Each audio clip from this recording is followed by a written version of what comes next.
Hello बच्चों, कैसे हैं आप लोग। उम्मीद करता हूँ अच्छे होंगे। तो आज का जो टॉपिक होने वाला है हमारा class 12th chemistry chapter number first यानी कि ठोस अवस्था का टॉपिक है। बहुत ही इम्पोर्टेंट टॉपिक है जो है हमारा निविड़ संकुलन, अंग्रेजी में इसको कहते हैं क्लोज पैकिंग। बहुत ही इम्पोर्टेंट टॉपिक है, तो आज इसके बारे में हम डिटेल से जानेंगे। तो मेरा नाम है नरेश चौधरी और आप देख रहे हैं आइकॉनिक फिजिक्स यूट्यूब चैनल। तो एक बात का ध्यान रखना है, आपको चैनल को सब्सक्राइब करना है, साथ ही साथ बेल आइकन को भी प्रेस करना है जिससे हमारी लेटेस्ट वीडियो आपके पास सबसे पहले पहुंचे। और वीडियो को लाइक करना ना भूलें और साथ ही साथ अपने फ्रेंड्स को भी शेयर करें जिससे उनका भी भला हो सके। चलो ठीक है, तो हेडिंग डाल लीजिए निविड़ संकुलन। क्या है हमारी हेडिंग? निविड़ संकुलन। निविड़ संकुलन। तो निविड़ संकुलन होता क्या है आप लिखेंगे, ठीक है। Close packing.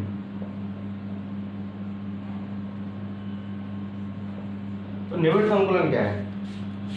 किसी भी ठोस में, ठीक है, किसी भी ठोस में अणु, परमाणु, कण आपस में मजबूत आकर्षण बल द्वारा जुड़कर, आपस में मजबूत आकर्षण बल द्वारा जुड़कर एक नियमित संरचना बनाएं, एक नियमित संरचना बनाएं, तब यह विधि क्या कहलाती है? निविड़ संकुलन कहलाती है। लिखना चाहे लिख लें, वह विधि जिसमें किसी ठोस में उपस्थित परमाणु या अणु या कण आपस में एक मजबूत आकर्षण बल द्वारा जुड़कर एक नियमित संरचना बनाते हैं, निविड़ संकुलन कहलाती है। क्लियर?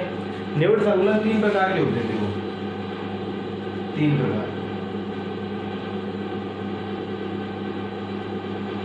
एक होता है एक विमीय निविड़ संकुलन,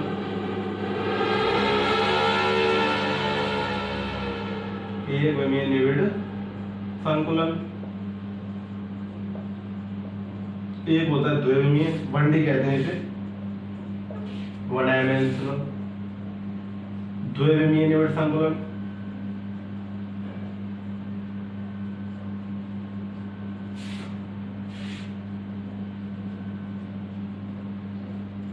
यानी कि 2D। और एक होता है त्रिविमीय निविड़ संकुलन।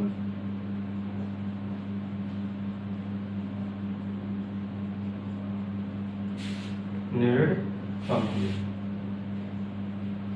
यानी कि 3D होता है। तो देखो, अब एक विमीय निविड़ संकुलन, द्विविमीय निविड़ संकुलन और त्रिविमीय निविड़ संकुलन के बारे में हम डिटेल से पढ़ेंगे, ठीक है। डेफिनेशन आपने लिखी ली होगी, इनको लिखो। चलो कराए।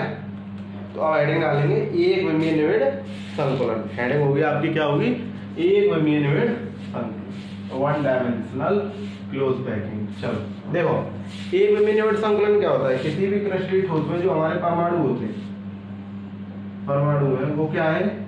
एक आकर्षण बल द्वारा क्या हो जाए? एक सीधी रेखा में व्यवस्थित हो जाए। कैसी रेखा में? सीधी रेखा में। तो इसको क्या कहेंगे? 1D यानी कि एक विमीय निविड़ संकुलन, ठीक है। एक ही रेखा में इसको क्या कहते? देखो आप तुम इतना दिमाग मत दौड़ाना कि देखो ये हो गई X और इतना ये दिखाई दे रहा है ये Y भी, तो ऐसा नहीं है। ये बहुत छोटे छोटे परमाणु होते हैं, अणु होते हैं, कण होते हैं, तो इनको हम इतनी बड़ी मात्रा में नहीं देखेंगे, इनको बहुत छोटी मात्रा में देखेंगे। तो छोटी मात्रा में देखेंगे तो एक रेखा के समान दिखाई देंगे। और रेखा क्या होती है? एक विमीय। क्वांटम लेवल पर हम नहीं जाएंगे, ठीक है। तो जब एक सीधी रेखा में व्यवस्थित हो जाते हैं, एक रेखीय संरचना बनाते हैं, तब इसको क्या कहते हैं? एक विमीय निविड़ संकुलन। और देखो इनकी उपसह संयोजन संख्या, क्या कह रहा हूं मैं? उपसह संयोजन संख्या, उपसह संयोजन संख्या कह लो, या इसे एक और कहते हैं समन्वय, समन्वय संख्या क्या होती है? 2 होती है।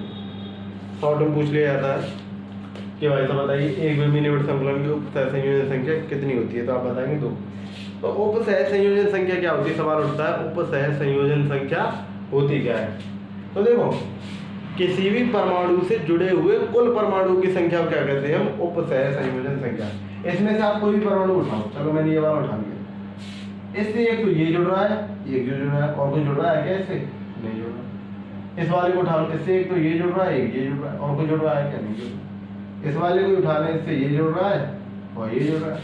इस वाले को उठा लें, इससे ये जुड़ रहा है और ये जुड़ रहा है। किसी को भी उठा लो, उससे हमेशा दो ही परमाणु जुड़ेंगे, आगे भी जुड़ते जाएंगे। ठीक है, तो ओवरऑल क्या निकल गया? इसकी उपसहसंयोजन संख्या 2 निकल गया है, 2 निकल गया है, क्योंकि कोई भी परमाणु ले लो उससे दो ही परमाणु जुड़े हुए, तो उसी को क्या कहते हैं? उपसहसंयोजन संख्या।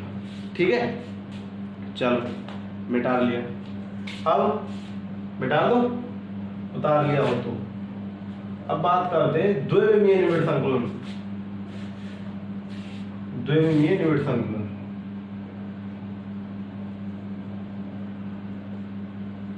तो देखो ये दो प्रकार का होता है। कैसे कैसे आप समझते हैं? ये होता क्या है और ये दो प्रकार का होता है। अब होता क्या है वो दो प्रकार में अपने आप समझ में आ जाएगा। देखो, एक तो होता है ये वर्गाकार द्विविमीय निबिड़ संकुलन। ठीक है, निबिड़ संकुलन। एक होता है षटकोणीय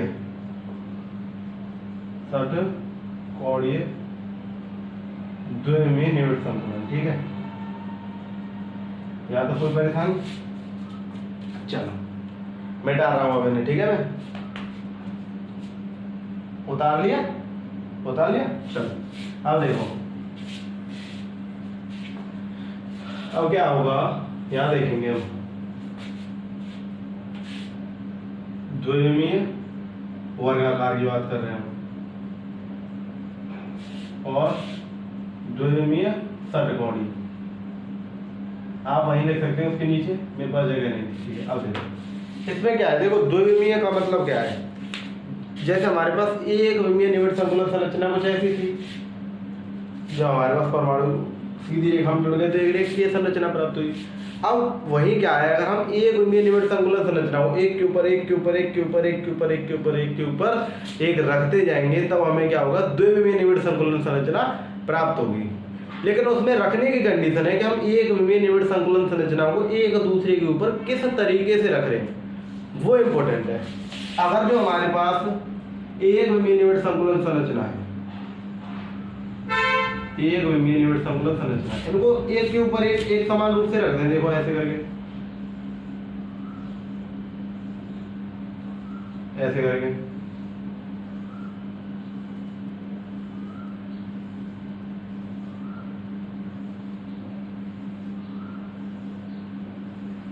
ठीक है। अब मैंने क्या है, एक के ऊपर एक समान रूप से रखे एक विमीय निबिड़ संकुलन संरचना है। तो इसमें से कोई भी एक परमाणु उठाऊंगा, जैसे ये उठा लिया, कोई सा भी उठा सकते हैं। तो देखो इससे एक तो ये जुड़ रहा है, एक ये जुड़ रहा है, एक ये जुड़ रहा है, एक ये जुड़ रहा है। इनके केंद्र लिए मैंने, ये केंद्र, ये और सभी को लगा दिए। देखो बताओ संरचना कैसी निकल के आ रही है?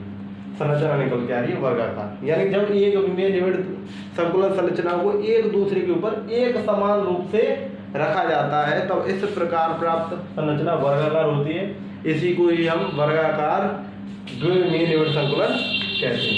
अब इसकी अगर मैं उपसहसंयोजन संख्या की बात करूं, उपसहसंयोजन संख्या, इतने भी समझ जाएंगे। उपसहसंयोजन संख्या, तो एक परमाणु से कितने परमाणु? 4, कोई सा भी ले लो। इससे देखो ये जुड़ रहा है, ये जुड़ रहा है, ये जुड़ रहा है, ये इससे ले लो, ये जुड़ रहा है, यानी कि 4। उपसहसंयोजन संख्या कितनी निकल गई इसकी? 4। वही षटकोणीय की बात करें तो वो ये एक विमीय को एक विमीय के ऊपर ही रखना है, लेकिन किस तरीके से रखना है वो है इंपॉर्टेंट। तो अब मैंने क्या किया, देखो ये रही एक विमीय निबिड़ संकुलन संरचना।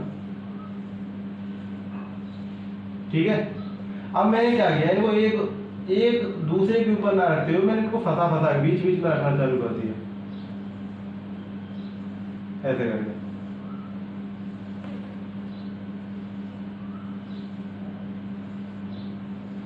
देख रहे हैं ना, फंस के आ रही है बीच में।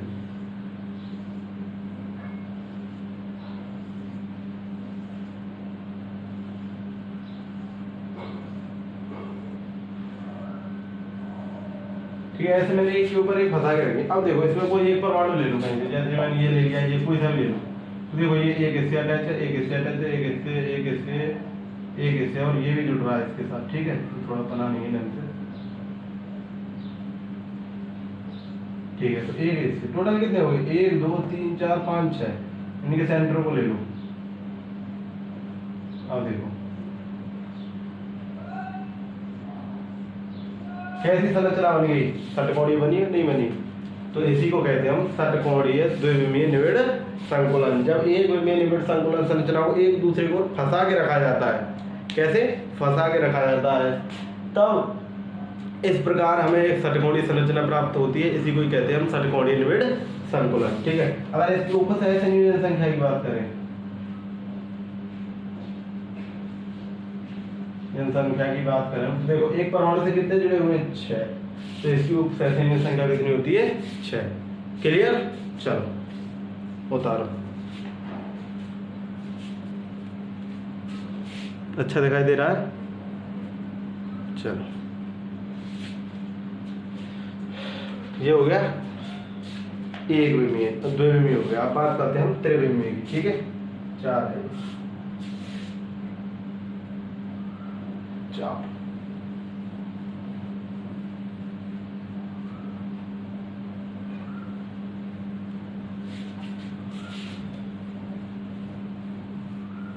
अब देखो ये थोड़ा इंटरेस्टिंग है, ये भी कुछ नहीं है, वैसे सरल है ये भी।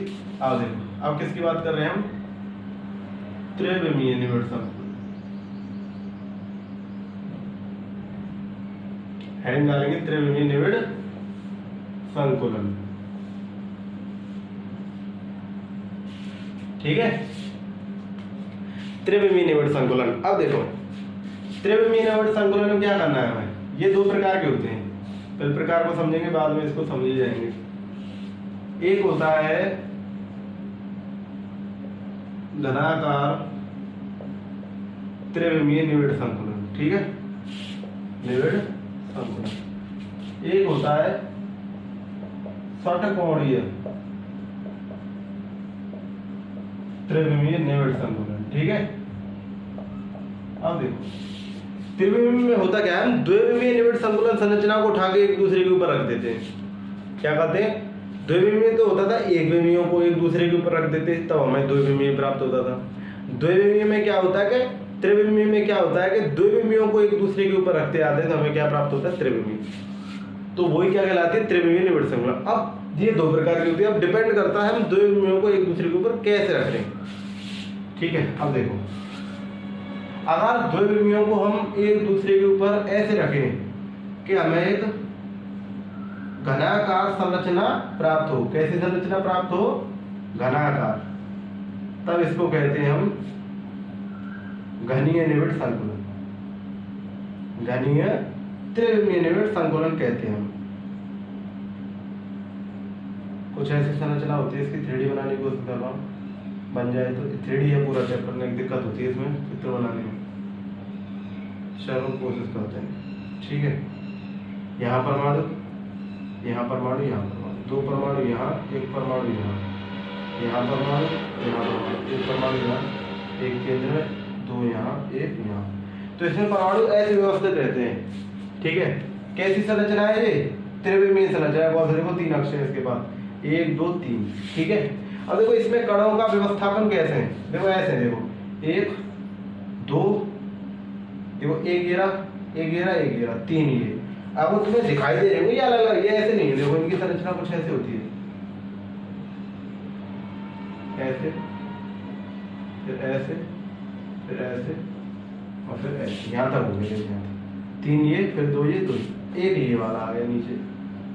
ठीक है, फिर देखो 1 ये वाला आ गया, अब ये वाला, और फिर ये 2, और फिर ये 3। अब देखो तुम्हें क्या लग रहा होगा? इससे एक ये जुड़ रहा है, इससे एक ये जुड़ रहा है। ऐसा नहीं है, ये संरचना त्रिविमीय होती है। कैसी होती है संरचना? ये त्रिविमीय संरचना होती है। ये टोटल परमाणु 12 हुए, देखो 1 2 3 4 5 6 और जस्ट 6 नीचे 12। तो ये 12 के 12 इससे जुड़े हुए, 12 के 12। हमने तो छोटे बड़ा, ये क्या काफी बड़ा एरिया होता है इसका, तो इससे 12 के 12 जुड़े हुए हैं। इस बात को ध्यान रखना।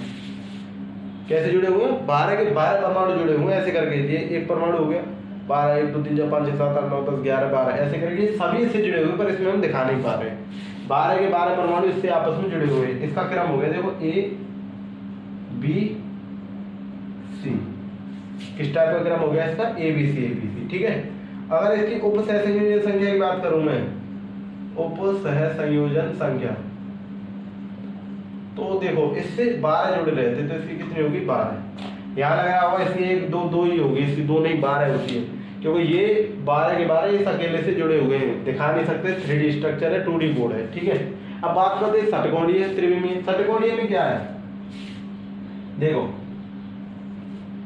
षटकोणीय में क्या है, इस प्रकार रखते हैं द्विविमीय निविड़ संकुलन संरचनाओं को कि हमें क्या प्राप्त हो जाए, क्या प्राप्त हो जाए, हमें एक षटकोणीय त्रिविमीय निविड़ संकुलन संरचना प्राप्त हो जाए, बस ये होता है। षटकोण बनाना है, वो भी 3D, कोशिश करते हैं बन जाए।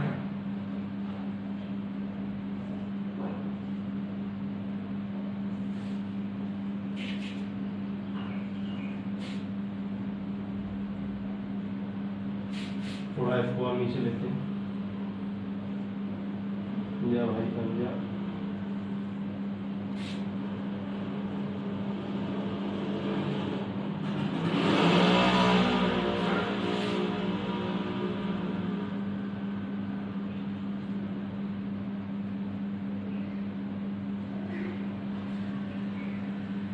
क्या बजे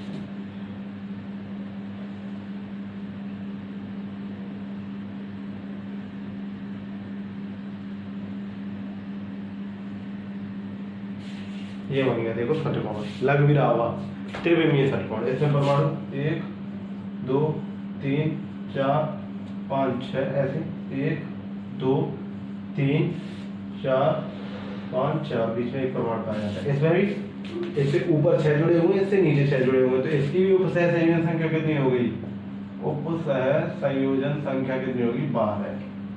समझ में आया, इसकी उपसहसंयोजन संख्या 12 है, इसकी भी उपसहसंयोजन संख्या 12, ठीक है। उतारो,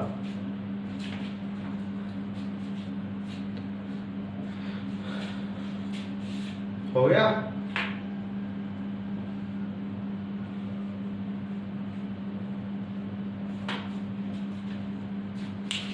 अब देखो एक बार और रिवाइज करा देता हूं कि हमने क्या किया, इसमें द्विविमीय निविड़ संकुलन संरचनाओं को एक दूसरे के ऊपर रखा।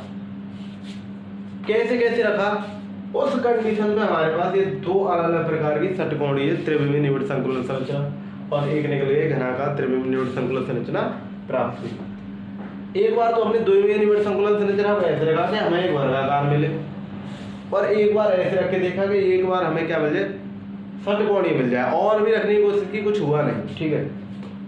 तो ये दो मिली, इसमें कुछ ऐसे कण व्यवस्थित पाए गए। इसमें ये देखो एक्सपेरिमेंटल चीजें, इसमें हम कुछ नहीं कर सकते, ये आपको पढ़नी पड़ेगी, ठीक है। तो इसमें ऐसे करके पाए गए। उपसहसंयोजन संख्या दोनों की ही 12 थी, क्योंकि देखो इससे ऊपर 6 जुड़े हुए थे, इससे नीचे 6 जुड़े हुए थे, ऐसे इससे भी ऊपर नीचे 6 जुड़े हुए थे। इसके कारण दोनों की क्या उपसहसंयोजन संख्या कितनी निकल के आई, 12। ये क्वेश्चन पूछ लिया जाता है कि बताओ षटकोणीय त्रिविमीय निविड़ संकुलन संरचना की उपसहसंयोजन संख्या क्या होती है, वर्गाकार की क्या होती है, घनाकार की क्या होती है, ये आपको याद होनी चाहिए, ठीक है। तो आज के लिए बस इतना ही करते हैं। अगले टॉपिक में हम बात करेंगे रिक्ति, और रिक्तियों में त्रिज्या अनुपात की भी बात करेंगे, ठीक है।